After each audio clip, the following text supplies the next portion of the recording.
బీహార్లో ఈ range response వస్తుందని పుష్ప-2 మేకర్స్ కూడా ఊహించలేదు. పాట్నాలో జరిగిన పుష్ప-2 ట్రైలర్ లాంచ్ వేడుకకు ఏకంగా లక్షల మంది తరలిరావటం సినిమాపై హ్యూజ్ బజ్ క్రియేట్ చేసింది.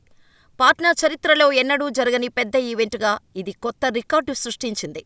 ఈ కార్యక్రమానికి ముఖ్య అతిథిగా బీహార్ డిప్యూటీ సీఎం విజయ్ సేనా సాహెబ్ కూడా హాజరు కావటం జరిగింది. ఇక ఇదే జోష్లో దేశవ్యాప్తంగా భారీ ఈవెంట్స్ ప్లాన్ చేస్తున్నారు మేకర్స్. దేశంలోని ప్రధాన నగరాల్లో ప్రీ రిలీజ్ ఈవెంట్కు నిర్వహణకు రెడీ అవుతున్నారు.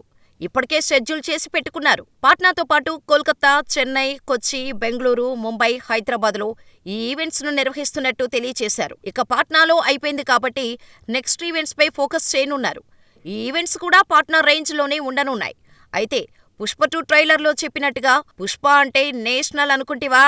కాదు, ఇంటర్నేషనల్ అనే డైలాగుకు తగ్గట్టుగా ఓ ఇంటర్నేషనల్ ఈవెంట్కు కూడా మేకర్స్ రెడీ అవుతున్నట్టుగా తెలుస్తోంది. ఈ ఈవెంట్ను దుబాయ్లో ప్లాన్ చేస్తున్నారట. త్వరలోనే దీనిపై క్లారిటీ వచ్చే ఛాన్స్ ఉంది. అయితే హైదరాబాద్లో మాత్రం గట్టిగా ప్లాన్ చేస్తున్నట్టుగా తెలుస్తోంది. ఈ ఈవెంట్ సినిమా రిలీజ్కు ఓ వారం రోజుల ముందు ఉండే ఛాన్స్ ఉంది. డిసెంబర్ 5న పుష్ప-2 రిలీజ్ అవుతుండగా ఫస్ట్ డే 200 కోట్లకు పైగా ఓపెనింగ్స్ రాబట్టనుందని ట్రేడ్ వర్గాలు అంచనా వేస్తున్నాయి. మరి పుష్పరాజు ఏం చేస్తాడో చూడాలి.